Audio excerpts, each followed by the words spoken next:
Mhm. Hello, everybody, and welcome to the 1989 Arcade Bar Podcast, episode 4. 4 episodes in. It's been a month. It's been a month of podcasting every Monday night, which has been interesting. It's been really good fun, and it's been exhausting, and it's been great. And I hope we can keep it up. When you set yourself these tasks of doing something every Monday, it's good to just keep it going. Just keep being, I don't know, just crazy and just trying to hit the schedules, get the podcasting done. Then you've done one every week, and that's the kind of way I want to do it with this podcast. I am blubbling already. Welcome everybody to episode 4. So this episode is going to be about Battle of the Arcades, which I'll explain to everybody very, very soon.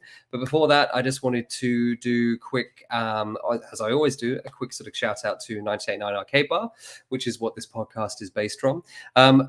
Just a couple of things that we've got going on in the bar this week. We have a competition coming up on Thursday this week, which is our NBA Jam from downtown, 2-player versus 2-player, 2 teams versus teams NBA Jam comp. We have Hop Nation turning up to the bar and giving us a load of beers. They brewed a beer especially for this competition as well, which is going to be really good fun. So if you are free this Thursday night, come and join us at 1989 Arcade Bar from downtown, NBA Jam, 2-player versus 2-player. It's going to be really good fun. What else is happening this week? We got comedy returning every Wednesday. That's pretty fun. That starts at 7 o'clock I think it's doors 7, comedy 7:30 every Wednesday. So come along for that. And again, I just want to thank you. Very quick story. This weekend at the bar, we were let down by a staff member. Normally there's 3 people working in the bar on Saturday, and it's starting to get busy again, which is great. Like, people are coming back out, having a good time, bars getting busy, and that is exciting because it's not been very busy in January, and things are picking up, especially with everything that's been going on with the Rona and Omicron. Oh, that's my cat. And this Saturday night, as I was driving into work, I had the fateful text, Ben, I can't make it in tonight. And I was like, oh my God, that means there's only going to be 2 of us working on a Saturday night when we're bound to hit at least 80 people at some point in the evening. How's 2 of us going to look after 80 people?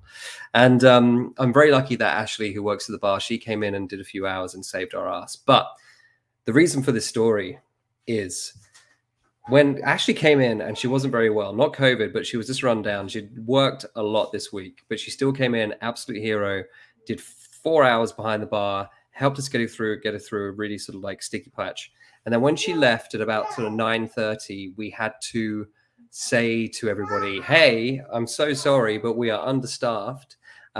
We can't do cocktails anymore. And literally the bar was like 4 deep, like 4 rows of people deep, just like a sea of people. And we were like, sorry, we're really low staffed. We can't do cocktails anymore. And I'm like, oh, this is going to go either one of 2 ways. And it went the good way. Everybody was like, that's fine.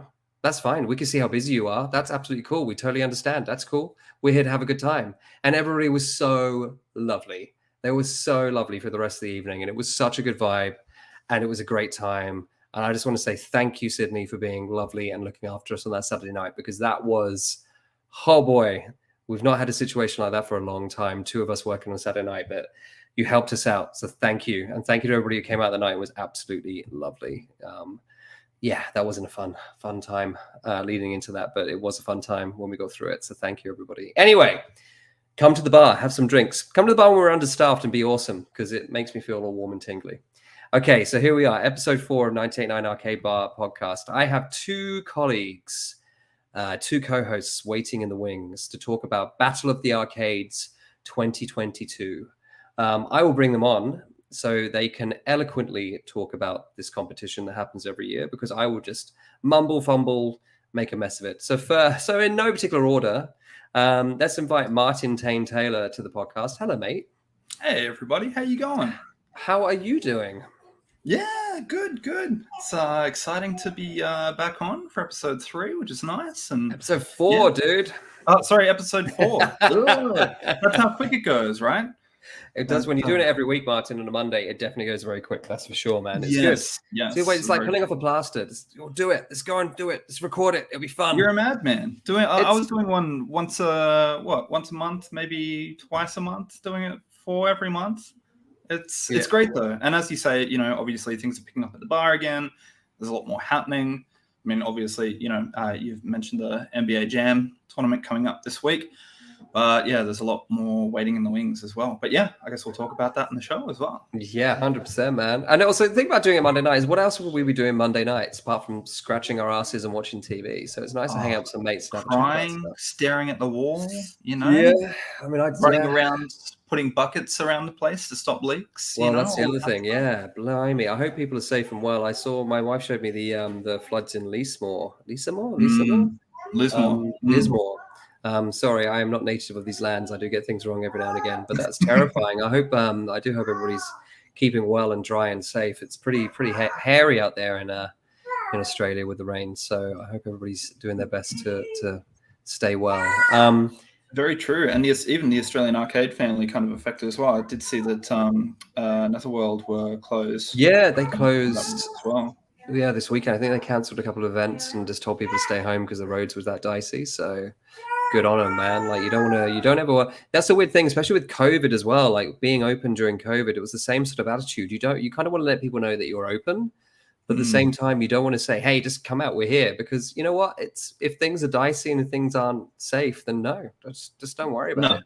We'll like, hey, come and sneeze on the screens. It's fine. You know, we'll get someone to wipe them later, and it's all good. Exactly. It's like just come in when we feel ready and you feel safe. Like so, it's great that Netherworld took that on board for the raining as well. Jeez. Anyway, moving on. Let me introduce our other co-host this evening, Mr. Stephen Wonderboy Care. Hello, mate. Hello, how's it going? It's good to be back again. Thanks for having us on. Oh, dude, it's always a pleasure. Battle of the Arcades. I'm looking forward to it. Dun. It's very exciting times. And first time this configuration of the podcast as well with the three of us too. I know. It's one of the nice things about having the stable of regulars and players. This is it, man. Mix it up. I reckon Steven's probably playing something right now while he's podcasting. He's probably trying to like speed run Ninja Gaiden. His hands are busy, definitely. Yeah, his hands are around a screen and they do look busy. So, okay. So he's put the controller down. Jazz hands. Yes, he put the controller down, hit pause very quickly just to prove there is nothing in his hands, people. And if there was, it would be a controller, nothing else. I finished my toasty before we started, so That's true. Paying tribute to the 89 toasties you can get when you're in the bar. Oh, that's true as well. Have one of our jaffles. Just very quickly, hello everybody in the comments. Hello, Dr. Onishi. Yeah, hi everyone. Hello, Taku in the house. Hello, Big Easy Iwado. Oh, hands where we can see them. It's true. You never know what Steven's doing with his hands, but normally they're fiddling a joystick. That is. So that's my story, and I'm sticking to it. That's it. Okay, why are we all here, gentlemen? We're here to talk about Battle of the Arcades 2022. So to give a little background in this wonderful competition, a little bit of background to this wonderful competition that happens every year. Jimmy at Netherworld, wonderful human being, madman behind lots of incredible events in the arcade community, puts this together, I should say, every year. And essentially, it's exactly what it says on the tin. It is a battle of the arcade. So a whole bunch of arcades around Australia and New Zealand. I'm not quite sure if New Zealand's in this year. We'll go through and have a look. They are? Okay, sweet. Yeah. Get together, and over the course of one weekend, each arcade plays a series of games. So different arcades around New Zealand and Australia all have the same games in various formats. And talking of games, my daughter is just giving me, hello baby, my copy of Outrun 2. If you haven't played this on the Xbox, it's incredible.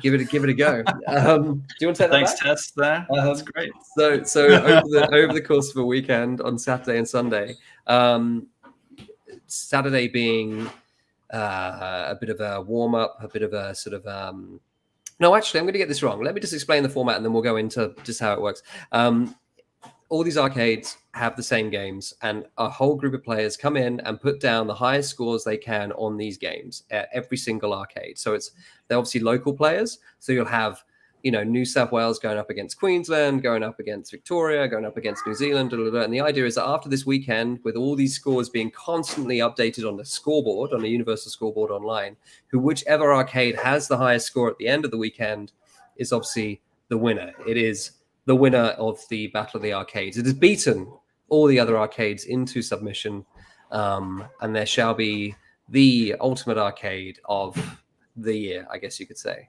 I'm putting it very sort of like, I'm watering it down a bit. I'm sure we'll go into like a lot more detail as we go through, but basically it's wonderful because it's like Australia, New Zealand arcades all versus each other. So there is a stakes. There is you want to be in the top 3, or you want to win it. You want to have the glory of being the winner of the Battle of the Arcade. So it's a really fun competition, and it's really good for the arcade community because it brings together players of all over the states into the arcades to play these games over an intense weekend, which is awesome. And this will be the 4th one, I believe, and I think 89 has been a participant of the competition every year. I don't think we've missed a year, so this will be the 4th year it's been on. And it's really fun. I feel like we should maybe start talking about the games. So the other part of the format is every arcade nominates 2 to 3 games that go into the pot, so to speak, of the list of games that all the arcades will be playing in the competition. Not all those games make it into the final list, but one of them will. So basically 1989 put in 3 games, and one of our games is in the final list. And then some new arcades joined. They put in 3 games, and 2 of their games got into the list because they're joining the competition for the first time. So basically all the arcades get an opportunity to say, hey, we want to play these games. And if you're lucky, the ones that you really want to play will end up in the final games list.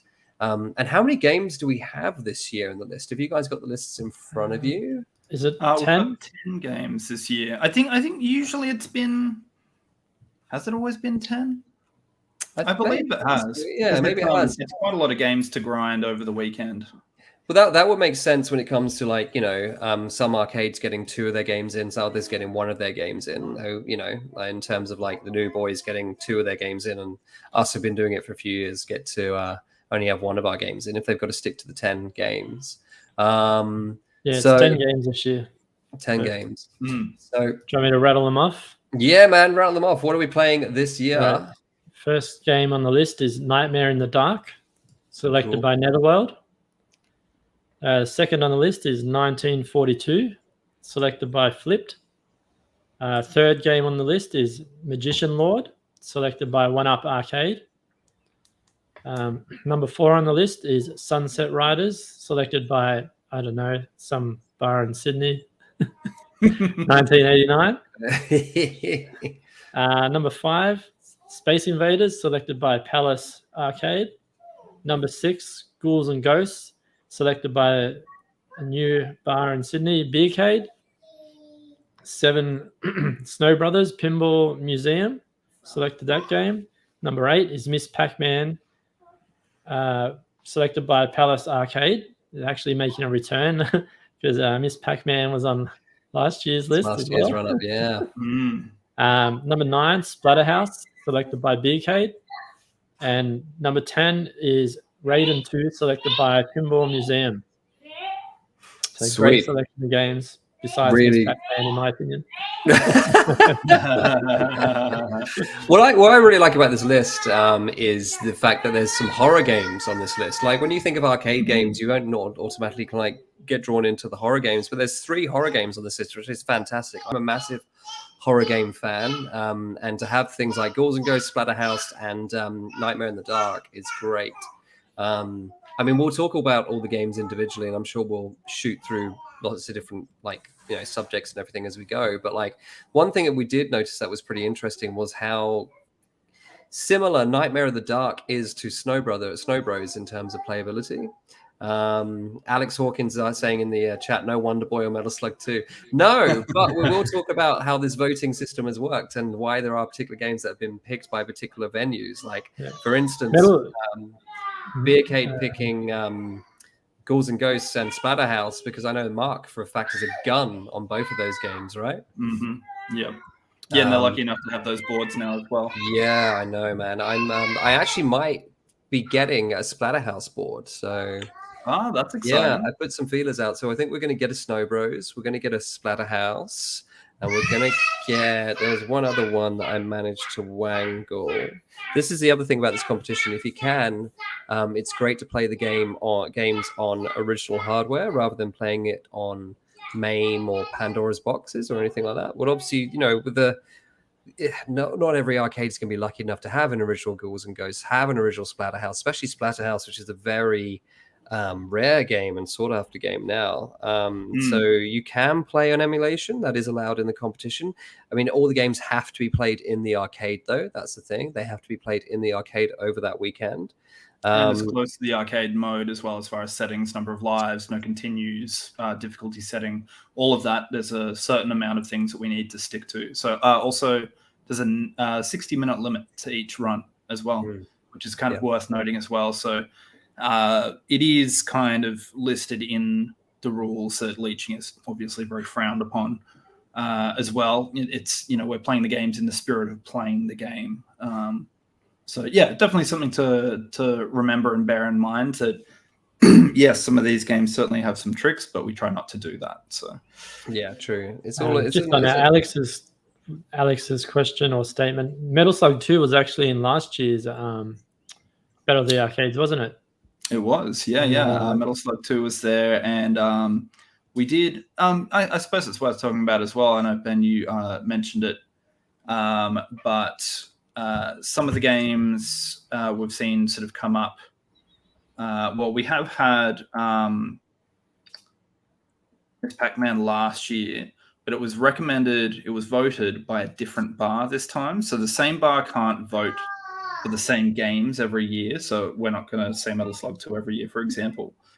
But someone else totally can. So that's why we're seeing a repeat this year. And we did also see Space Invaders was 3 years ago, 2 voters ago as well. Obviously, unfortunately, the year before last, voter being delayed for unforeseen circumstances. True.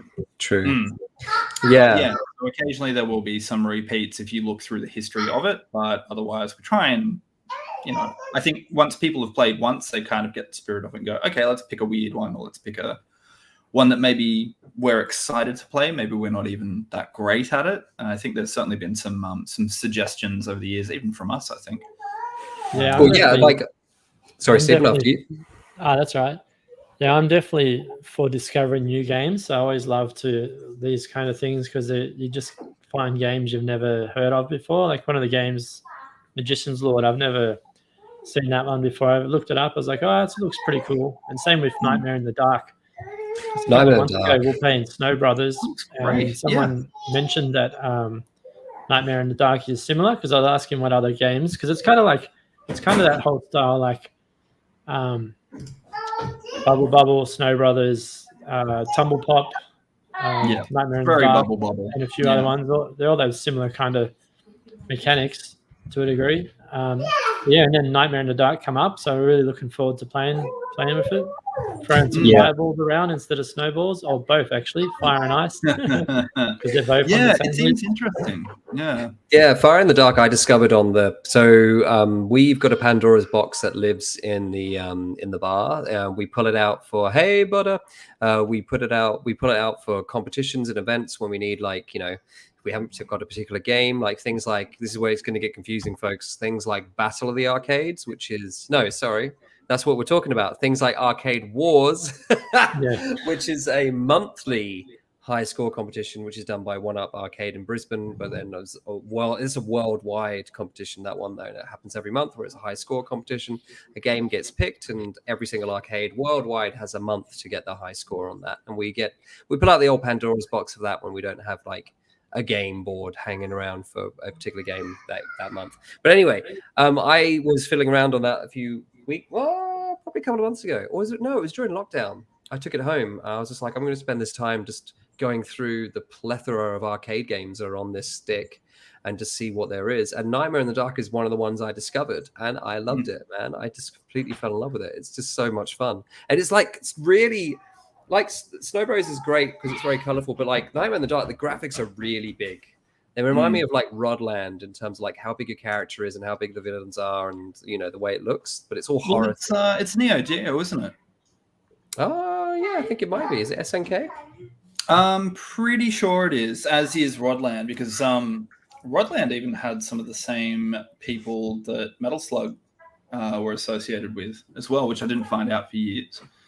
You're right. It's a Neo Geo MVS. Sorry, Martin. You're absolutely right. I wonder how much that goes now. That cart, bloody hell, it probably goes for a pretty penny.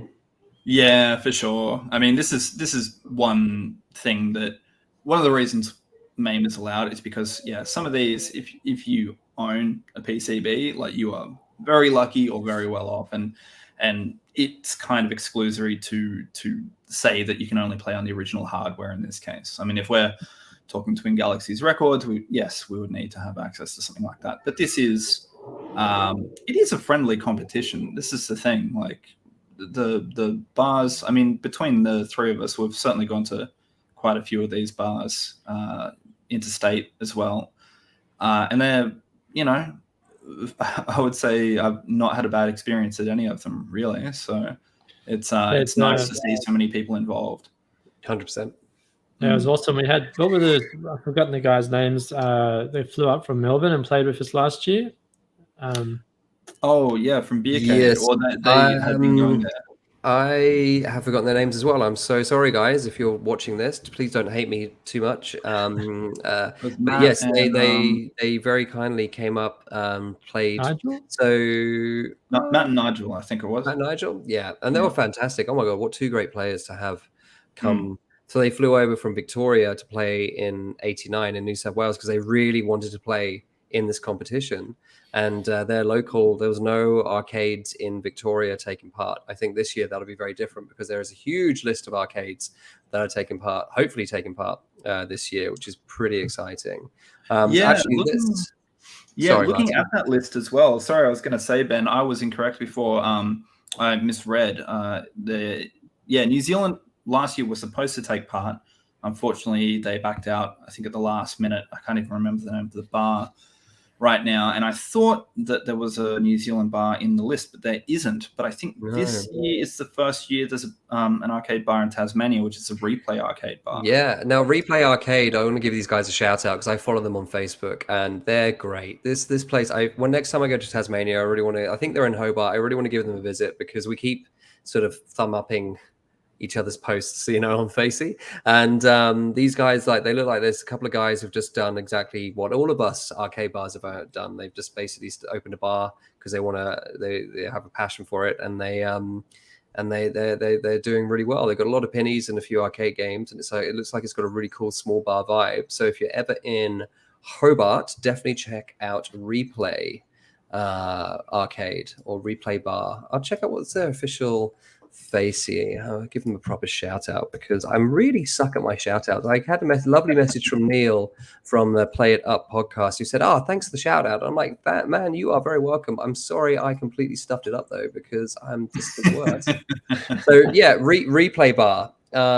So if you put in replaybar.com.au actually in Facebook, you'll find them. But these guys look great. They look like they're having such a great time and the bar looks really fun. So it's gonna be really fun to play against these guys as well. Very, very cool. Very, very cool. I think Facebook actually nailed the targeted advertising last week or something like that and saw it come up.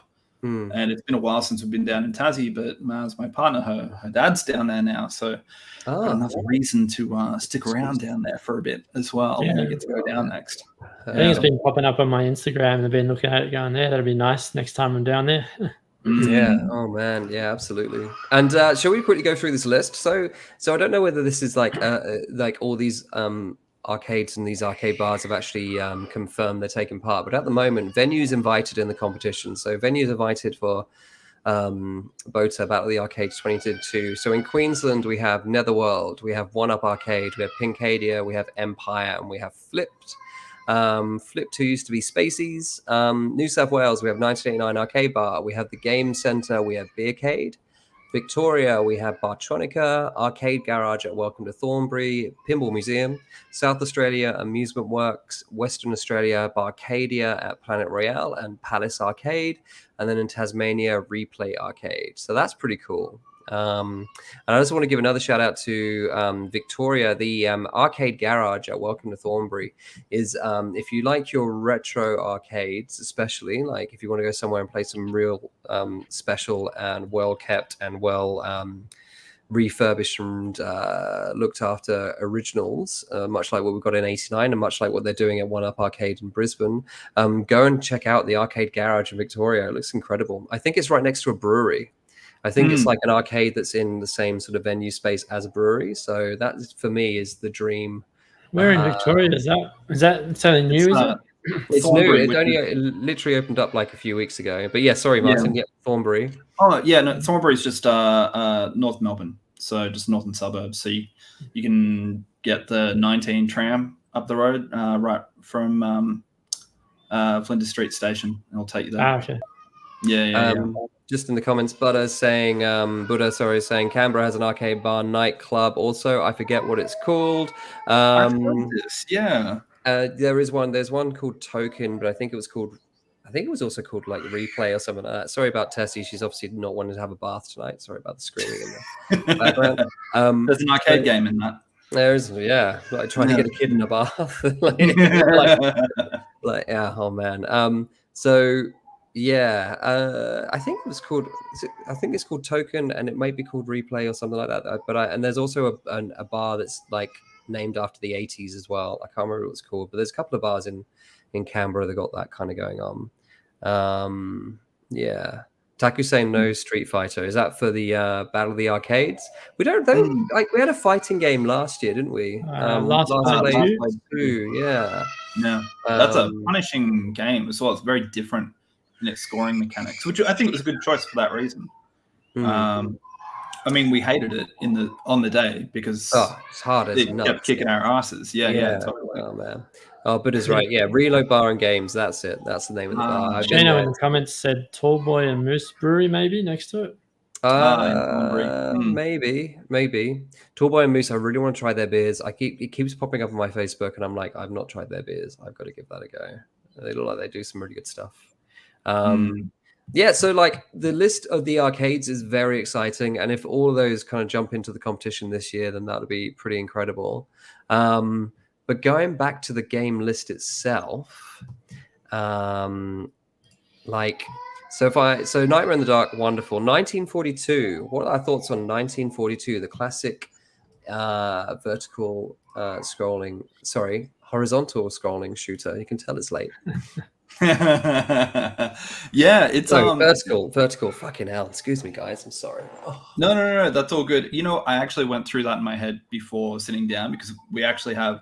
Well, there's a couple of those shooters as well in this list as well. So, yeah, I mean, 1942. It is one of the earlier ones, obviously. Some people who might be used to those later kind of shooters and your bullet hells and that kind of thing, it's more.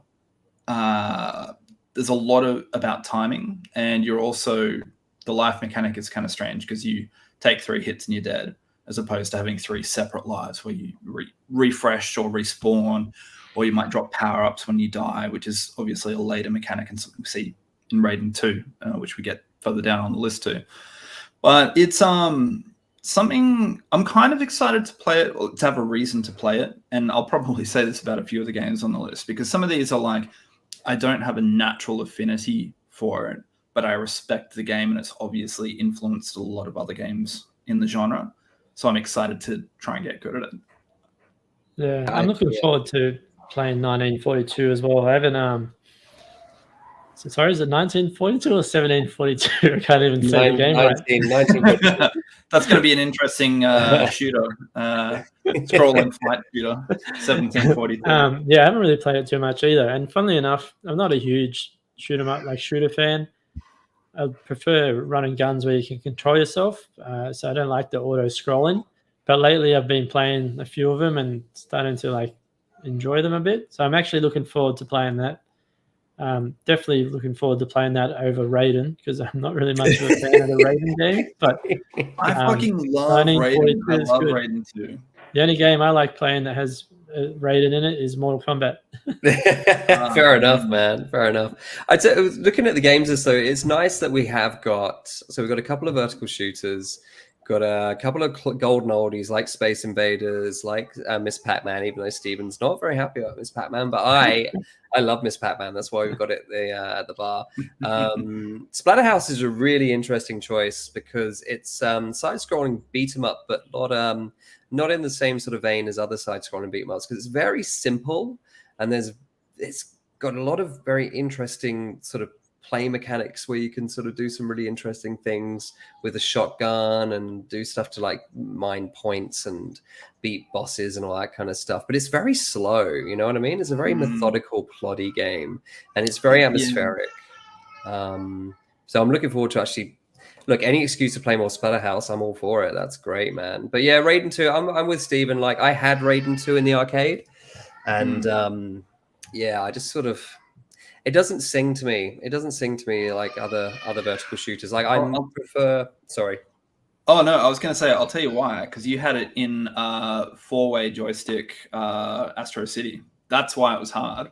It's true. It's true. I did cock it up and put it in a 4-way stick. It's very true. That cab has not got a 4-way anymore. It's now got an 8-way. I had that whole thing overhauled because it's got that Twin Tiger Shark, not the same game in it right now. Yeah, and the sticks obviously they're all Sanwa, they're all 8-ways, and you know, so they're yeah, it's a much better cab. I mean, we should talk about that game. Oh, I love playing that game. It's I'm really enjoying it when we drop in there.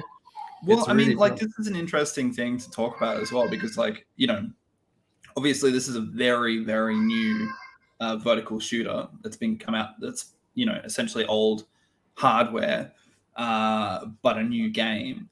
And then, you know, we've got that in the bar. We're going to be practicing 1942, and then we've got Raiden as the sort of middle ground as well. And looking at how the mechanics work are really interesting because there are actually 3 different examples of main mechanics as far as death and power-ups. So, I mean, yeah, to go over it quickly, I mean, I know you guys aren't vertical shooter fans as much, but I'm sure there are some vertical shooter fans in the comments. There are a few things that kind of separate these kind of games, and I have strong feelings about some of them that are not always positive. But, yeah, 1942 is kind of interesting because it's a slightly slower moving, rewards a little bit of memory because in general they kind of run the same as far as AI is concerned. The power-ups are probably less than a lot of later games as well, and in general your sort of bomb move is actually kind of a dodge, which is something that is incorporated into later games. You will do a certain amount of damage to enemies around you, but probably the most important thing about that kind of mechanic is brief invincibility. And, you know, as soon as you sort of land back and stop the animation, you are vulnerable again. So that's quite important. But, yeah, it's the building blocks of what came later. And you see something like Raiden 2, which keeps the fast gameplay. So if you die, you kind of essentially respawn with some invincibility sort of flashing frames. And usually you will drop at least 1 power-up. If you had more, you might drop more. So you can kind of get back in the game quickly, try and collect them and keep going. So the pace kind of stays the same. And it also uses that kind of bomb mechanic where you have that invincibility, which is, again, a very important part of it. But then you come to something like Twin Tiger Sharks, which is this recent game. And this kind of takes some things that came like in the 90s, like a death mechanic where when you die, it actually resets you back to a certain point in the level and gives you a chance to get those power-ups again. But there's kind of some issues there depending, because you've got to go through that boss fight again. You know, you've got to do all of that damage again. You also have to get back up to that point. So if it's a hairy point and you die, you might not even get back to the boss as well. But you can also think about it like you're not going to get past the boss. You might have just that chance of bumping yourself up to a high score. So yeah, it's kind of interesting to see that. And I mean, yeah, you can go into the bar right now and kind of see those differences as well. And I'm sure these details are not lost on the people who are going to be playing Bota as well. So yeah. So is there bosses in Twin Tiger Shark not the same? Because I've only played that a bit and I've not actually got very far into it. So. Well, the first boss in Twin Tiger Sharks is actually very similar to the first boss in Raiden 2, funnily enough, where it's like the 2 walkers. Mm-hmm. And so you start fighting one, you've got a chance if you can really power up damage of taking the first one out, and then you got to fight the second one as well, and they have different firing modes as well. So that's a bit of a homage, which is quite cool. Man, this is the thing. I've said it before and I'll say it again. Owning an arcade bar, you don't get to play that many games, guys. Like, so that's why I quite like this year for Battle of the Arcades. I'm going to see if I can actually participate more, because every time I've done this, we've been part of this competition. So should I say, it's been very hard for me to actually join in. Not that by the way, I am not a particularly great gamer either. These guys are the legends. I merely tinker and tinkle and die. These guys are the heroes here. These guys are the guys who get the high scores, lay down the world records, and do all the amazing things. I am merely stand in their shadows. The shadows. I'm a mere mortal in the shadow of these giants, these titans of gaming. But this year I'm going to give it a go, man, because Miss Pac-Man, because I voted for Miss Pac-Man last year, and I was using that as an excuse. I did it just to piss off Stephen, obviously, and also I did it because I wanted to have an excuse to learn how to play Miss Pac-Man, like to actually devote some time to it. But it just doesn't really happen, unfortunately. So just very, very quickly, Alex Hawkins saying, says the Tiger Shark game is great. Are there any other new games made for the old Astro City Cavs? I'm sure there is. The reason why I found out about this one was because I heard about it on another podcast, and I backed the Kickstarter for it, because I was like, I love that idea about putting a new game in the arcade, but it's like an old style game on original hardware. It fits into 89, and it's great to put, because I don't think any other bars have really got that. I mean, in the UK, maybe in other places around Europe, but we're probably the only bar in New South Wales, at least, who has that game in the arcade. So yeah, I'm sure there will be other people doing the same thing on Kickstarters and around the world, just doing the same stuff, because retro is cool. Well, it's kind of off topic a little bit, but there's a game that they came out digitally on like PlayStation and Xbox, and it's probably on Wii as well. Not Wii. It's what's the Nintendo one? Switch. Yeah. It's awesome. I haven't played it yet. I've been meaning to get it, but Hunt Down. It's like an 8-bit style throwback to the classic side-scrolling platform shooters, and they've released that, and then they've actually got on their website that they're going to build cabs, like actually make arcade cabs for it as well. Like dedicated ones with the artwork and everything. Yeah, it's dedicated Hunt Down arcade. So anyone who knows that game, just imagine having your own arcade of Hunt Down. It's sick. It's so funny. When I was a kid, I dreamt about owning my own arcade when I was like really young, and I started building one out of cardboard. I actually put my TV in the top, and I made a box for it and all that kind of stuff, and tried to actually make and I had my Mega Drive in there and all that kind of stuff. I didn't quite, who knew that was a precursor to my life right now, but yeah, it was a fun little project. Who doesn't want to think yourself, make sure you're still not asleep, and if you are, I don't know what you're dreaming about. I just want to point out, talk about like is this a wet dream I'm having right now? No. So like the one thing I want to point out, being tired and not waking up, like we're all dads, and I'm looking at this screen, and we've all got that kind of dad shadow happening right now. We're all this is why I've got the lamp on. It kind of gives me that nice beauty light, you know. Yeah, that's great, man. Because I'm just looking at the bags, going, yeah, I haven't slept very much over the last few days. But anyway, you must catch up night for sleep. What, last night or tonight? No, Monday nights. Monday nights. Oh man, yeah. After the weekend, for sure. I'm very lucky. Marnie does a lot of the hard work. I shouldn't really claim to do that hard work that she does. So, but yeah. So speaking of old games and old gaming times as well, Michael Baylor's hat calling out Flying Tigers there as well. But Michael and I. Michael is my oldest friend. He's in Berlin, but he was recently out in Australia. Oh yeah, hello Michael. Hello. Yeah, did they make it back to Berlin? Okay. Did they get back all right? Yeah, all good by the sounds of things. You know, just getting back used to it and everything. But yeah, Michael and I had a lot of gaming history. His family gave us our first computer, so that's like what I was playing DOS games on, like the first BattleTech trilogy with the Crescent Hawk's Revenge and all that stuff for anyone who remembers those, but also those sort of early PC ports of classic arcade games as well. So we played a lot of Ultimate Mortal Kombat 3, definitely on his computer using the keyboard, which was always fun. I don't know how many of you out there ended up trying to do. Well, we could never do a fatality or anything like that, but trying to do anything like that. I think there was even, I think we played Killer Instinct as well that had a PC release, I think, as well. But yeah, no, it's just funny thinking about that and the timing. But yes, Michael, you should definitely try and find Twin Tiger Sharks if it's around. But, Twin Tiger Shark. Yeah, Berlin, actually, I would like to know more about the Berlin retro gaming scene if there is one. I think Michael mentioned that there wasn't that much around in that sense, but which kind of surprises me. But one would imagine that there's a lot of machines that end up somewhere in Europe. I'd like to know where that is. Probably Arcade Club in the UK, man. They just take everything. They're like a big vacuum. They go on, and it's all over there. Just back up the truck, just beep, beep, just load it in, fill it up, cross the channel, done. No, interesting. I'm sure there must be, especially in Berlin. There's got to be a couple of arcade bars and arcades, surely.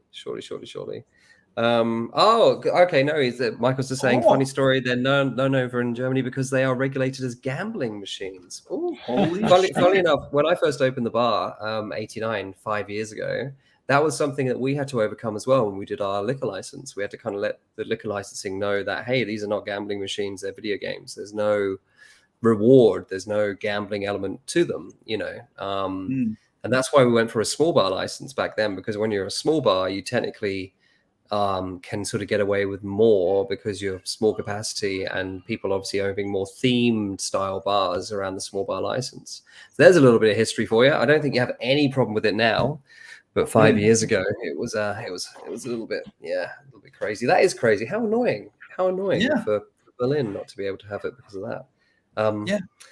Anyway, we're not talking about the games. By the way, folks listening and watching, the reason why we're dedicating this whole episode to Battle of the Arcades 2022 is because we would love to have more people play in the competition this year. 1989 obviously has its wonderful players who come in and play, and every year we glean more people. We gain more people to join our ranks of like playing video games and high scoring. I mean, I think Lovely Tim is an example of that. This year, he's going to get the Sunset Riders world record, and he's got his eye on another world record. And he's over the last couple of years has been really getting into it. And the thing about this competition is, you don't have to be. Listen to me. Like I'm rubbish at these games. Like I enjoy playing them, but I'm going to give it a go. Like if you want to come and take part in Battle of the Arcades, it's going to be very, very simple. All you got to do is, I think there's a qualifier, which happens. Does it happen on the first day or the second day, or there's a qualifying element? I think basically the way it works, and then Martin will probably do a better explanation of how the scoring mechanics works. I don't want to bog this episode down with that too much, but essentially the more people that play, it's the top 10 scores from the top 10 players, I think, that get fed into the final scores. So even if you just kind of come down and have a laugh for the weekend and play some games and be part of the competition, do it. Like, we love being part of this competition. Of course, we'd love to win it, but it's not the be and all end all for us. Like, it's more about, and this is why the competition exists, it's to get people to come and play these games and have a really fun weekend just playing these games. And that, I would say, is more important for us than it is to like come first, second, or third, even though we'd love to at least get in the top 3 this year. But come and please come and join in. And you know what? This is the other thing. Hello. What's going on? Are you going to come play some games? What do you think? No? Okay. Outrun? So the other thing is that the competition is happening over the weekend of Saturday and Sunday. On September the 24th and 25th. So we have got a lot of time to practice all of these games that we're talking about. A lot of time to come in, hang out, learn the games, come and hang with like Martin, Steve, and myself. Honestly, just come in, say hi. Say you're interested in Battle of the Arcades, and we'll take it from there. Please, if you're interested, come in. It'll be so much fun to have more people join in this year. So that's one of the reasons why we're doing this episode. Yeah, it's all all rounding too. Like if you play well on one game and you don't play any other games, it doesn't really make much of a difference. But if you play every game, you get more points for the team.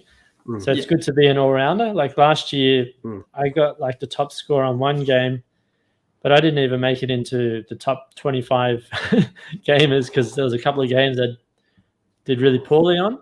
But and I didn't have a sort of consistent scoring. But you just come along and you put averages scores down on every game, and you just slowly increase your scores, and you'll get a better score, and you'll help the team massively. Like you don't have to be the top on every game. Although if you were the top on every game, that'd be crazy. I mean, if you're the top at every game on the list, please come in and see us, and we'll, give you all the free beer, and it'll be great. Yeah, but no, it's true, and yeah, Stephen makes a really good point in that regard. I think over the last few years, the scoring mechanics, and yeah, I'm not going to go into them right now, but the scoring mechanics have kind of been tweaked and fine-tuned over the last few years, and now this is kind of I feel like it's in a sweet spot. Maybe last year was the first year where it was kind of like this. There was a little bit of confusion, but now, yeah, Ben put it succinctly: top 10 players for each game from all over, and as long as you're putting down a score for every game, then everything counts, which is great.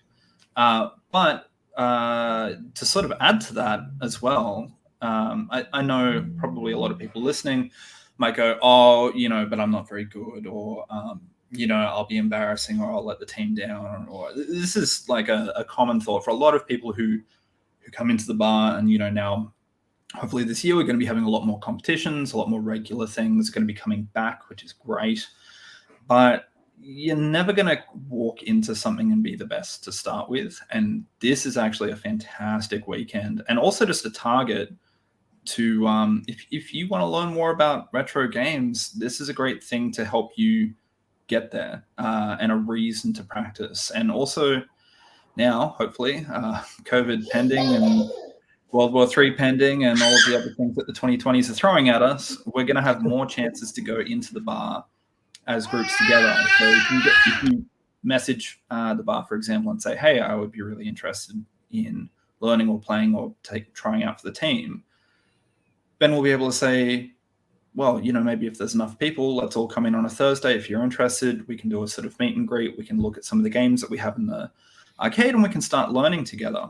Because at this point, looking at the list, we do have someone who's going for the world record of Sunset Riders who's going to be playing on the team this year. So he's going to be a great person to talk to about that, and Tim is also just, really great at explaining what he's doing and explaining game mechanics. He's just got such a mind for it. He's a real gun. But we're all going to be learning these games together, Ben pointed out, Steve and I, sure, we're pretty good at a handful of games, but we're not great at everything. So we're going to be lying. He's great at everything, guys. He's great at everything. He's great at everything. But hold on. Oh, sorry, guys. Carry on talking.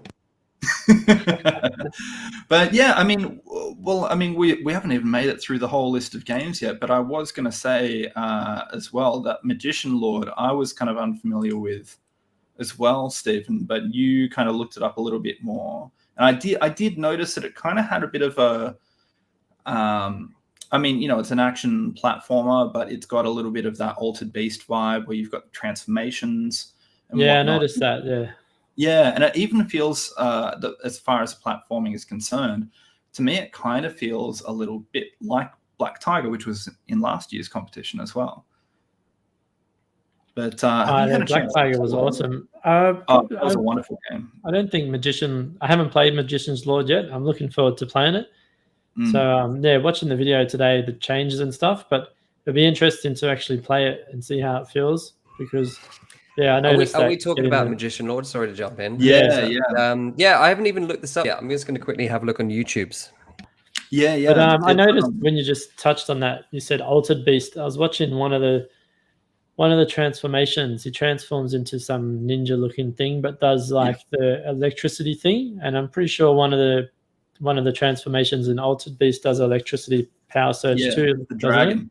Yeah. The dragon, yeah. It looked like it's the same thing as the dragon. So I don't know too much about it, but yeah, it looks like it's knocked off some bits from there. Yeah. Oh, for sure. It's I don't remember what year it was actually. If you're looking it up, Ben, let us know. 1990. 1990, right. Oh, so this looks great. It's like a after ninja. I thought Magician Lord would be, I guess he's like a mystical ninja-y kind of character. This is another You kind of collect horror orbs style and game. change into different creatures and stuff. Yeah. So Oh. when you if you're looking it up, if anyone's looking it up on YouTube, or if you're unfamiliar, I did watch at least the intro, kind of title card sequence and all of that. And yeah, you are essentially wizard, big pointy hat, powers, woo, all of that stuff. But at certain points, certain enemies will, essentially drop transformation orbs that will. They're technically optional in the same sense that they are in Alter Beast. You don't have to pick them up, but it's probably in your interest to do that. And I think they actually might be scripted points looking at some of the gameplay. I guess we'll figure that out when we play it. But yeah, it looks pretty great because it does show in part of that sort of title card sequence and explanation. I believe there are 6 different transformations that you can get. And they seem to have, each one has sort of 2 circles with a color in each one. And I'm having a feeling the color is indicating what it's good at or what it offers. But at this point, I've got to figure out those exact mechanics just yet. I don't think it actually tells you. You've just kind of got to figure it out or read up.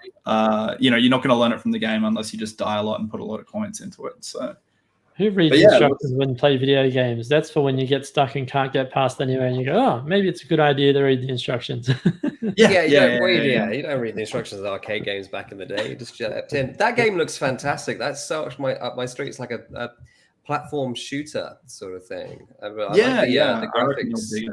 Yeah, the graphics look great. It's kind of like it starts off in the forest and then gets into a dungeon crawling very quickly, which looks really fun. So, and I think it looks like another Neo Geo game as well. I think it is. I think there's a few this year actually. This was voted by OneUp. Yeah, so Stephen from OneUp's a massive Neo Geo fan. Like I think they've got a row of like maybe 7 or 8 Neo Geo cabs in OneUp up in Queensland. So gotta go up there. Yeah. Man.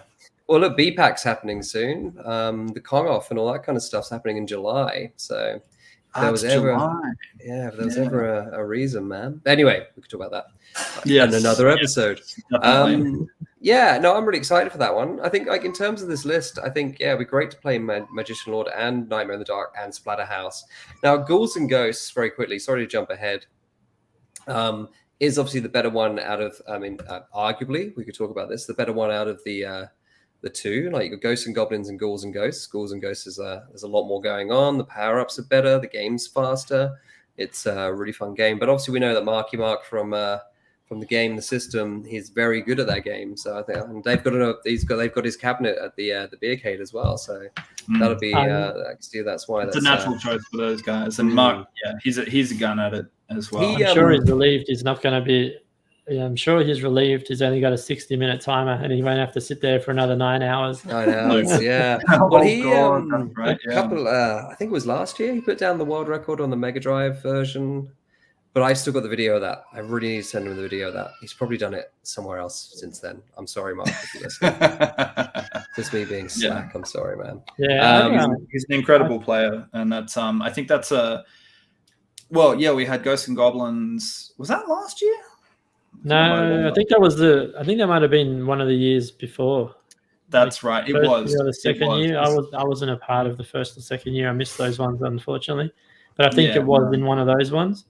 Ghosts and Goblins. It's when we had the cab.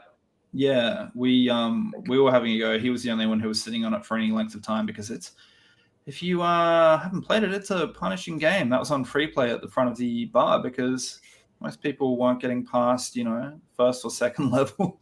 Really they're both brutal games. They're both brutal games. Neil Cairns from Play It Up, he got the record for that just late last year. He grinded it out a few sessions because his board was a bit different, but then came through at the end and smashed it and got the world record for Ghosts and Goblins. He was doing that for a long time and for very long periods. Because I remember you were kind of updating because you were watching it with with great interest, and I was like, oh my god, he's still grinding it, like. But he did it, like it paid off in the end. It's a pretty amazing achievement for a punishing game. Yeah, but really looking forward to giving Ghouls and Ghosts a crack on the arcade for this round of Battle of the Arcades. I started playing it a little bit at Christmas when I went away on holidays down the in-laws. I took my Mega Drive Mini with me and played the Mega Drive version of it. Slowly learning to play it and finished it using continues. But I'm looking forward to trying to put up a score because I haven't played it for points yet. I was just playing it to learn to speedrun. Yeah. But yeah, just as something fun to do. So looking forward to playing it for points. Yeah, it'll be great, man. And unfortunately, that's going to be one that I'm not going to be able to get a board for. So looking at what we're going to have original hardware for, Nightmare in the Dark, I won't be able to, unfortunately, unless I could find. I'd love to have that because I love that game. So I might work on that. 1942, we've got Magician Order, we won't have. Sunset Riders, we've got. Space Invaders, we've got. Ghouls and Ghosts, no, unfortunately not. Snow Bros, we will have an original board for. Miss Pac-Man, we've got obviously Splatterhouse, we're hopefully going to have original board for, and Raiden 2, we're hopefully going to have original board for as well. So we're working on hopefully that. Miss Pac-Man doesn't crap itself this year. Oh man, that was so sad when that happened. On the day. So sad. Sorry guys, 1 second. Yeah, no, that was for those not in the know, it died. It was like literally the day before or the day of, like the morning of that weekend, because we had been practicing on it and everything, and then it just carked it, and didn't want to be fixed. So fortunately, Ben had it in a cocktail board. Backup is important. And last year actually, what did we have? Matt bought a Mr. And we had. Oh, sorry. Yeah, we had the Mister. Matt bought a Mister in for us. That's right. To use. You bought your Neo Geo. Not your Neo Geo. You brought your thing you just held up before, your Pandoras. Yep. And then we had Metal Slug 2 on arcade and the Neo. Yeah. Ben bought his Neo Geo one, and we played it on that the first day, and then the arcade. Speaking of other games, Metal Slug 2 shit itself on the second day, didn't it? When you put it back in the cab. Right. Yeah. And the actual four slot one. Yeah. I'm really hoping none of this happens this year because it just adds to the stress, because you just want everybody to have a good time, and there's when players are trying to do their best and the hardware cacks it, it's never a good thing. So it kept resetting. I remember. That's right. Which is awesome during when you're trying to get a high score. Yeah. Oh man, and Neo Geos as well. Freezing as well. Yeah, it does. Basically, the cab does whatever it wants to do, Martin. It's whatever it can do to ruin your day. It'll do it because it's like, I'm old and I'm tired. Can you stop playing me now? But I'm going to hopefully give it a nice sort of overhaul. I'm going to give everything an overhaul before September. I mean, Stuart's doing a great job. Machine Spirits, keep them happy. Stuart is coming in this week, and he is going to do so much work in the arcade. Sorry, just to give everybody a bit of an update. He's going to be, there's so many little issues. He's finally going to fix I say finally, it's only been a couple of weeks, but there's been issues with Time Crisis 2 guns, House of Dead 2 guns, Chase HQ 2 is going to be back up and running, Tetris is going to be back up and running, Kung Fu and it will be back up and running hopefully, and then we're putting Golden Axe in, and we're putting Street Fighter 2 Turbo in. Nice. And hopefully soon we'll have our Killer Instinct caps. There's a lot of stuff happening, which is going to be very exciting. What about are we going to whack Toki in at all? Or? Oh yeah, I took that board into the bar actually last week, so we could stick it in one of the Astros maybe this week and see how it goes. That might be a fun little thing. Always swap out Wonder Boy. Do you want to swap out Wonder Boy? I don't know. Other people love coming to play Wonder Boy. So that's something very quickly. I know I'm going off on a tangent as I always do. Sorry, everybody is listening. But we actually, so 89 put in 3 games, and one of our games got chosen. So we put in Sunset Riders, we put in Shock Troopers, and then we put in Toki. Those were our 3 choices, and Sunset Riders was the one that was picked as the final. Shane O'Westy in the comments saying, Snow Bros, he can regularly score 300k. Not sure if that's a good or not. Martin, Stephen, is that good? That's a good starting point. So yeah, very good starting point. I actually only just started playing it this week. Last week. Probably actually over the weekend was when I got the most in.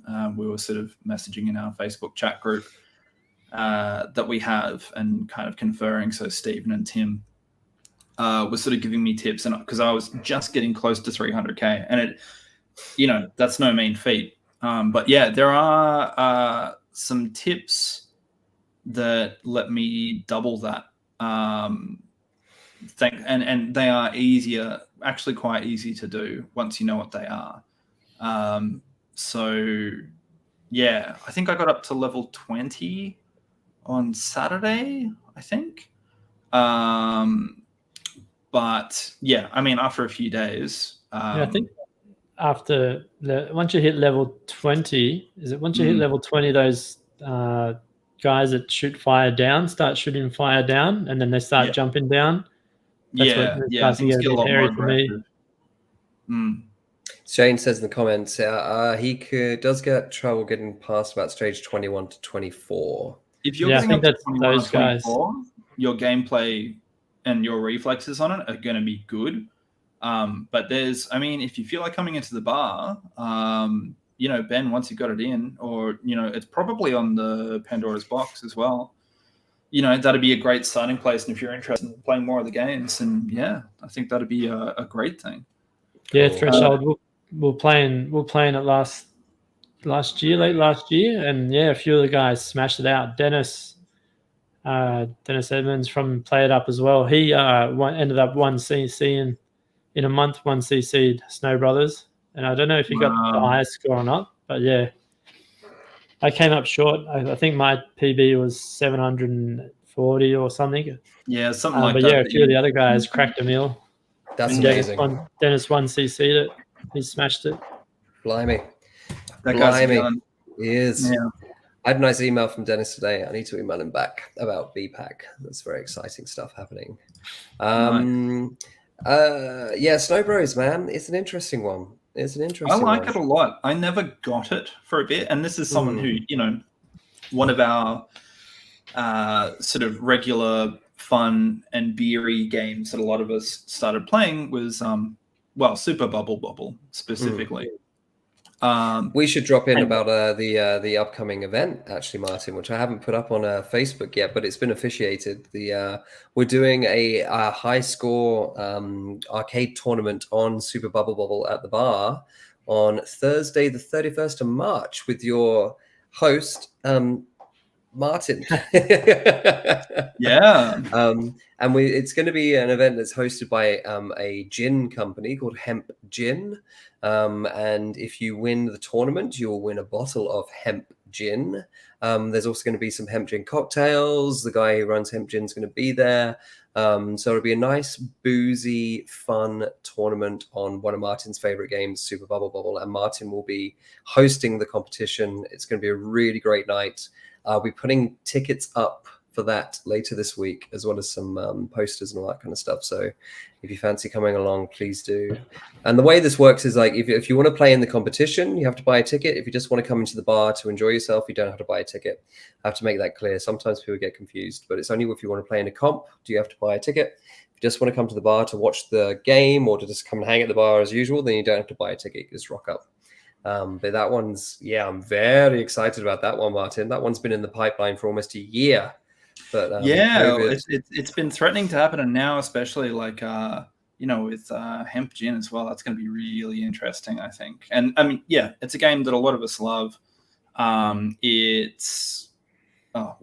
could wax lyrical about it, but it's going to be interesting because I think the skill level that we might see in a competition like that, I can't judge. I really don't know who's going to be there from any of the regulars who might be interested. Well, you're off the list because you're hosting. No, I'm not on. Our friend Thomas Holsworth, I imagine, might be interested. He did get a high score on, was that the Arcade Wars that was happening that he got that high score Possibly, last? yeah, maybe. I think so. It wasn't Arcade Wars. It was Bubble Bobble. No, I think he's just got his. Is Thomas still up on the board at 89, or did you beat it, Martin? Well, funnily enough, Riss, Tim's partner, apparently beat his score the other week. Sorry, no, that was on Point Blank 2. Point Blank 2, yes, which has been so that's been updated on the board. Yeah. But I think it might be Thomas's high scores, and in that case, still up on the board at the bar at this point. So typically, we haven't done it for a while, but myself, Martin, and Thomas would go in, and that would be like one of our regular games. Just go in and crack out a few games of that. And we've all been so close to that 2 million mark so many times, and like blown it. I've only cracked it once at home, 2 million. Yeah. But Thomas smashed it at some point last year. But so, I mean, bearing in mind that we're talking about the competition and trying to encourage people and not just say, there's a regular who'll probably get it.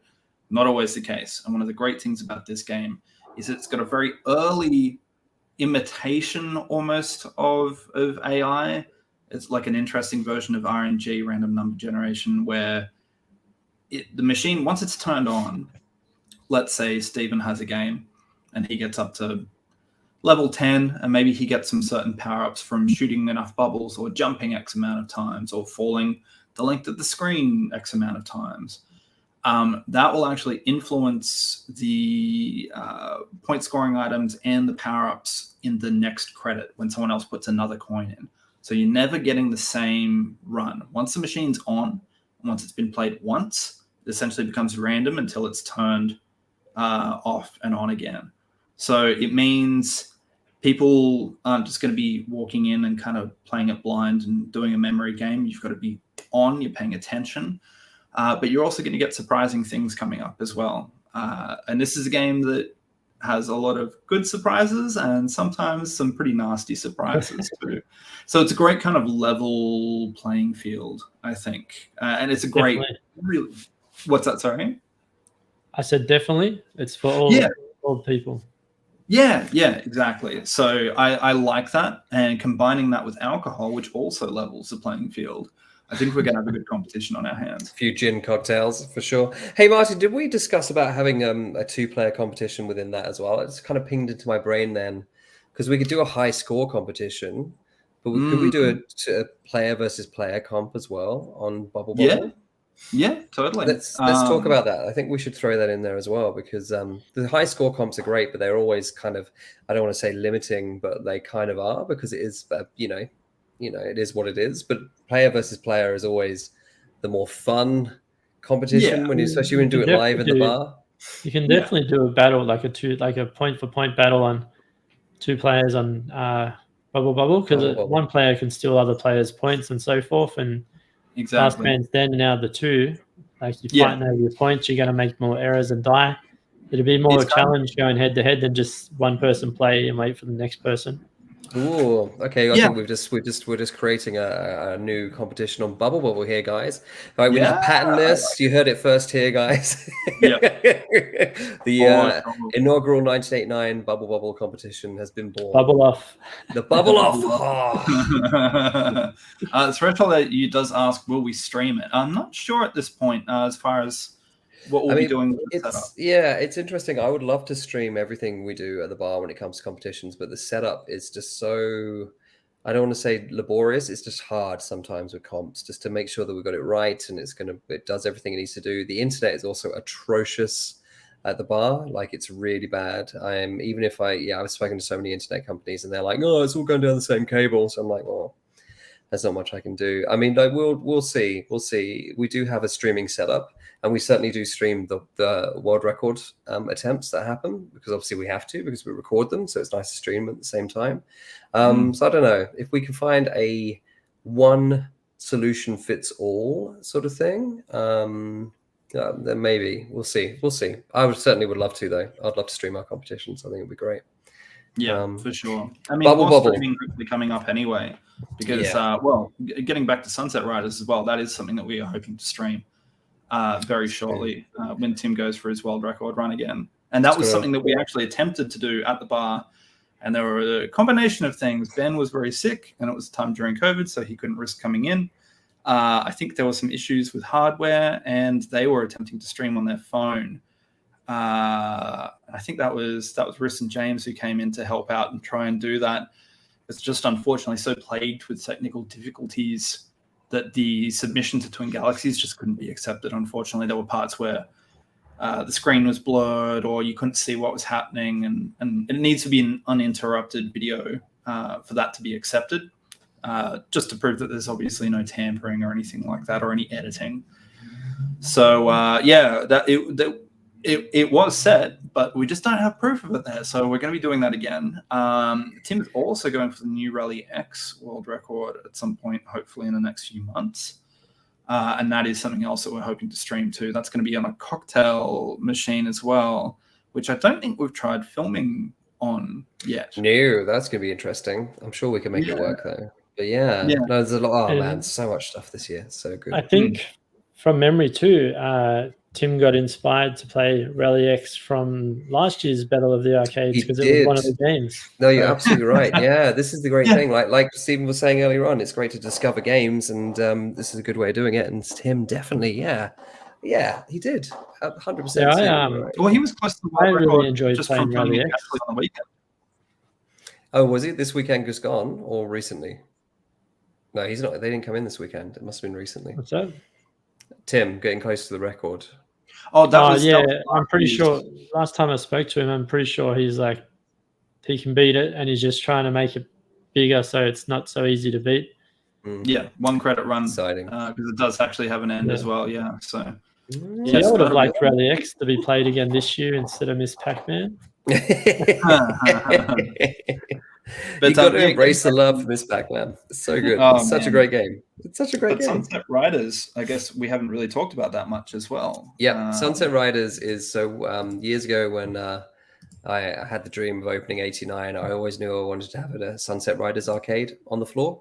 So I was very lucky to get an original board very early on in the life of 89. And then it's been on the floor a few times and a couple of times and a few times. I've kind of brought it on, brought it off sort of thing. It now sort of semi-permanently lives in one of our low boys upstairs because of Tim, I'd have to say, because A, when people discover that game, they fall in love with it. And B, that's exactly what happened with Tim. He found that game because it was on the floor, and then he was like, wow, this is incredible. And I'm like, yeah, I probably will have to keep this here. And then, I would love to have a 4-player cab. I actually have a plan I've got a spare 4-player cabinet, an LAI cabinet, sit in my father-in-law's garage. And my plan is to one day convert that into a 4-player Sunset Riders. Ours is only 2-player on the low boys at the moment, but I'd love a 4-player. Yeah, that'd be awesome to play at 4 players. That'd be heaps good. One day, if I ever open up another venue, then that'll happen.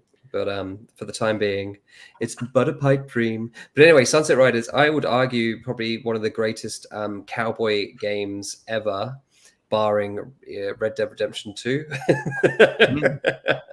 Yeah, no, I think you're right. It's got all of the elements of a great classic run and gun. Amazingly smooth gameplay. It's got comedy. It's definitely a challenge. And from what I understand, from what Tim's told me, I mean, I've tried to play it a bunch. Probably most of us here have. Moomy said, yeah, that is a great game, actually. I've got that on the Pandora's box. It's very similar, but you're cowboys. Cowboys. Oh, as in like cows? Yeah. Moo, and that's why it's called, the game's called Moo Misa. That's fun. Yeah. I recommend it. It's great. But I think in general, the AI, it's pretty much getting the same RNG every time with only a few variations. Yeah. Like you're it's only if you die at certain points that it will kind of reset the difficulty to a lower level. So it's a Chief Scalp him. If you haven't died, Tim's been mentioning that one of those bosses scalp him. If you go into him full life, like no deaths, is a bit harder, but if you lose a life on him, I think he's saying like he throws 5 knives. If you lose a life, he only throws 4. So you kind of ramp the difficulty down a little bit. 4 and 3. Yeah. But that can be a massive change because much harder to dodge those knives as well. And when you do die, he will then go back to the lesser amount of knives as well. But it's even then, like it's a memory game to an extent, but it is a fucking hard game. It's Definitely, very I agree on challenging. that. I can't Yeah, get past the chandelier bosses. I keep dying on those guys. Oh, Yeah. really? The two brothers? Yeah, the Yeah, two the brothers and the Shoot out the chandelier. saloon. Yeah. Oh, Two it's Joke great. brothers. Yeah. It's just, But it's good how it gives you the characters shoot different as well. So there's the two guys that do just the 2 direction shots, and then there's the shotgun guy that's got like a fuller shot. So it's kind of changes the gameplay slightly too, the style. Yeah, exactly. Is it Corano, the guy with the poncho? He's got the 2 shotguns. One of the characters called Steve. Like, exactly. You can share. You got 4 characters to choose from, and they each got like different weapons and that kind of stuff. But it's like if you like Contra, if you like Metal Slug, if you like run and guns, this one is just fantastic. It's so playable, so fun. Like Martin said, it's super smooth. And it keeps you on your toes. But there's levels where you ride horses next to trains. You go in a saloon and have like a fight with like a couple of guys, saving some damsels in distress. Like there's everything. You think of the Wild West, any cliches, it's in this game. It's great. I love it. And it's kind of dated as well. That's all I'll say in terms of some of the cliches that are in that game. Definitely. But it's wonderful. So yeah, it's pretty cool that we snuck that one in. And then obviously we've got so going back to the list, we've got Space Invaders, which is a good classic. It's interesting. So Palace Arcade picked 2 classics essentially. They picked Space Invaders and Miss Pac-Man. I'm not quite sure what else we can say about Space Invaders that hasn't been said already. Obviously Queensland's got John Tannehill, who is the current world record holder on Space Invaders, who's an incredible player. We're lucky enough to have him come down to one of our high score competitions way back in 2018. And he's also a top guy. And he's working really hard behind the scenes on this competition and some other stuff as well. I'd love to meet John. I haven't had the pleasure, but because he's the Metal Slug 3 world record. He's the Metal Slug, exactly. And he's also running, I think he's in cahoots with Jimmy, running the Arcade World Championships at BPAC this year as well. He's an all-round decent guy, and I need to get back to him as well because that's one hell of an arcade power couple right there. Yeah, oh my god, yeah, absolutely. 89 is going to hopefully lend some arcades to BPAC this year, and John sent me a message. I haven't got back to him yet, so sorry, John. I will email you back with what I've got and what I can lend you for the BPAC this year. I've got a Toki board I can lend you. Stephen will love that. It's a shame. I mean, obviously, we had sort of 3 games in the wings, and Sunset Riders has picked. I think we're going to have a good chance of setting some decent scores on it. But I think the other 2 were 2 that, as we were saying at the start of the podcast, they're games that we would like to have an excuse to play. 100%. And I wasn't totally convinced because Ben got Shock Troopers 1 and 2. He's got both boards for the 4-slot Neo Geo. So we've been trying both of them, but I think he had 2 in there first, right? So I probably was more familiar with number 2, which is a great game, kind of isometric, run and gun.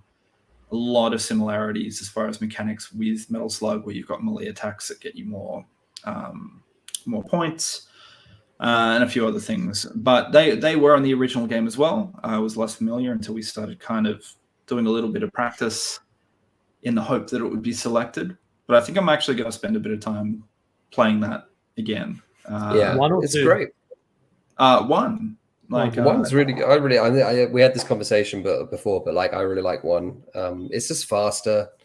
It's got more going on in it. Like it's just a bit more. I find it a little bit more engaging. I like the second one because I like isometric shooters, But I found 1 had a bit more charm to it.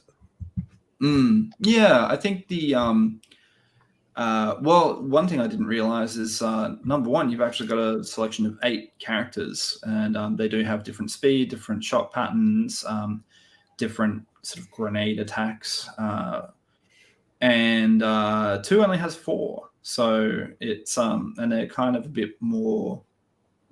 I mean, depending on your play style, you've got something there for you, but you've got a bit more range. I always end up playing as Southern Cross, the indigenous guy with the boomerang bombs. He's great. I always pick the girl character. Or like in Metal Slug, I always go for the girl character, and Shock Troopers, I always go for the girl characters because generally they're the best characters. I like Big Mama as well. She's great in Shock Troopers 1. She's awesome. Yeah, it's so cool. But yeah, Toki as well. Obviously, we talked about that a little. But for those who don't know, it's essentially a caveman who is transformed into an ape by some kind of evil caveman wizard, and then you've got to spit at people until you can get your girlfriend back. So it's some kind of Western Sydney love story. But yeah, again, I was unconvinced to start with, and I started playing. I'm like, "Ooh, this game's hard," but it's like, "Ooh, I want to get good at it." So yeah, it's I will put it on the floor soon. We'll put it on the floor in 89 soon. I know we've got some tough decisions to make, some tough love to make soon, because I really want to get Golden Axe back on the floor, and I've got an original board now of Golden Axe, and I've got a feeling I'm going to be taking Alien versus Predator off the floor to make room for Golden Axe. Yeah.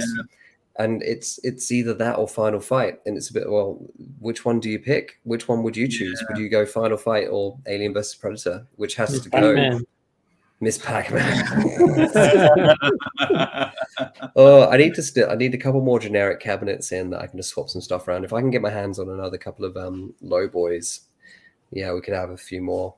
Is Midnight Resistance up there right now as well? Yeah, Midnight Resistance. The thing about Midnight Resistance though is that cab.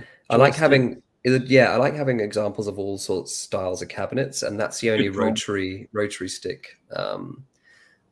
Rotary stick game. Oh, Shane's just saying, "Oh, if you take an AVP away, I have to come in and play it to death." And Alex is saying Final Fight over AVP. So are you saying, Alex, you'd rather lose Final Fight and keep Alien vs Predator? Oh, Alien vs Predator might be the popular one that might have to keep on the floor. I've been playing Final Fight a bit lately. It's a lovely game. I quite enjoy it. It's definitely like one of those games that, especially as a side-scrolling beta, it's quite relaxing to play. Weirdly, until you get to the samurai guy. What's the samurai guy's name? I can't Sodom. Sodom. Yeah, he's hard. No, I still can't beat him. I keep dying on him. Yeah, he's tough. Yeah. He's tough.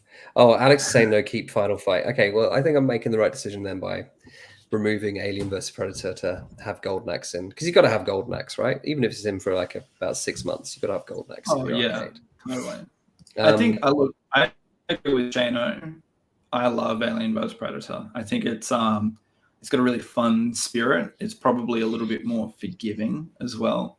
But he says, fair play, keep Final Fight, and I'll have an AVP marathon. It is a good excuse to come in and play it. I think I might have to do that as well. But both great games. Like they are. Both great games. So. It's true.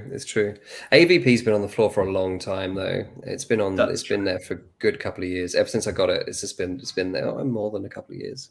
Because I was another game. I was like, oh, if I ever get an AVP, and I was lucky to get a Japanese board, and I'm like, so I might have to be retired and go into Benny's private collection for a bit, guys. Sorry, soz. Okay, so we've discussed all the games really. We've kind of gone through. I know we haven't really talked in depth about Miss Pac-Man, but I'm sure that doesn't really upset Stephen that much. And we've kind of chatted about Splatterhouse and Raiden 2. I mean, like as I said, I think out of the list, I'm very excited to have an excuse to play Splatterhouse, and I'm very excited to have an excuse to play Nightmare in the Dark, and this Magician Lord looks good as well. So. Hey Martin, is that an airplane? Is that the airplanes returning not back? In my area for once. That's going past my place, so it might go past you very shortly, Martin. It will. Yeah. This is what happens in the West. This is Sydney life right here. Funnily enough, like when we first, it was COVID, but late I've noticed the airplanes come back now that COVID's starting to ease off and all the flights are coming. Because when we moved into this place, it was just before that hit in, and didn't really notice any planes here, but yeah, starting to notice them now. Everything when slowly. We used to record a podcast in this room, we wouldn't do it live. We would record and then edit and whatnot. But there was the Peterson pause where we could hear it coming, and everyone's just like, just someone holds their hand up. That's when we have a drink. And it's like, okay, cool. Yeah, we'll just edit that. So. The Peterson pause. I love that. That's brilliant. Hopefully that wasn't too loud then when it flew over though. Ah, that's right. Look, this is the beauty of this podcast. We do it live. We put it out afterwards for people to listen to. I don't edit this, guys. I'm sorry. It all stays in. Warts and all. Warts and all. That's the way it should be. Okay, well, that's it. I think we've got through the games, man. We're coming up to our hour and a half runtime for the podcast. Is there any kind of final thoughts or anything else we want to talk about with Battle of the Arcades before we go our separate ways? Well, I mean, I'm not sure specifically about BOTA, but I mean, it's probably a good time to talk about some of the competitions that are coming back as well that we've been talking about. Namely, so we're looking at monthly competitions for a couple of games that we had been doing in the past, finally coming back thanks to the easing of COVID restrictions. So Mario Kart 64, very exciting. That's going to be great. Something to bring back on the big screen as well. Have your 4-player bouts as well. And there's even some talk of perhaps some trophies. We'll see how that goes. Yes, I need to get my ass and get. I've got so much to do. I've got so much to do. But yes, we're definitely keen. Good to get some more of these for people that win comps. Stephen's holding up the 1989 arcade trophies that we had many moons ago. That if you won one of our competitions, you got this limited edition. Oh, there we go, another plane. Limited edition 1989 arcade trophies, which I should look at. I mean, like, I'll add it to the to-do list, guys. Like, the to-do list is like. Oh yeah, totally. But yeah, if I can get those back in. Coming in the future, anyway. So we'll obviously be keeping you posted. We've got dates. We'll talk about it on the weekly podcast. You'll see the posts coming up anyway in the socials. But also, hopefully, GoldenEye coming back for competition as well. Yep, it's going to be very exciting. And Ben, you were talking about we're going to be trying to set up an area sort of dedicated upstairs on the projector up there as well. So we'll sort of be, have a particular area. It's not going to be just being surrounded by the rest of the patrons. People will be able to come in and watch still. But it's going to be a bit nicer, a bit cozier, a bit more comfortable as you trounce each other as well. So the idea being that upstairs we've got a 3-meter screen, big screen that we use for our VHS Flea Pit film nights. So we're going to utilize that for some big screen N64 comps. So Mario Kart, GoldenEye. And Martin, again, who is our games master, will be hosting those evenings. And I think we're also bringing in Willie the Boatman in to sponsor those nights. So there'll be Willie the Boatman beers with the tickets. We'll work out what prizes are coming. But we're toying with the idea about getting some trophies that live behind the bar. And we do this every month. So you get your name added to the trophy. A lot of fun stuff, as Martin said, is coming up. And we've got a few things I'm very excited about that... it's going to be great. Just have that buzz back. Just have all these people just enjoying those games again. Would be so good. For sure. So looking forward to it. And as I said earlier, please come and talk to us about Battle of the Arcades. If you're in the bar, just come and say hey and have a chat. And if you see these guys in the bar, definitely go and say hey, because these wonderful gentlemen are very, very happy to impart their knowledge and also play a game and also have a beer. So that's what it's all about. That's true. In fact, we should maybe we should even do that this week. Oh my gosh. Well, I will be in the bar is closed tomorrow as well, everybody. We're closed for a private party. I'll be in on tomorrow and I'll be on Saturday, so I probably won't see you guys. But yes, as always, please come in and have some fun. And then send me pictures on Facebook, as you always do.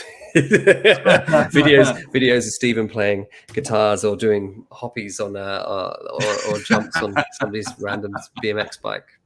Always a joy to get those messages.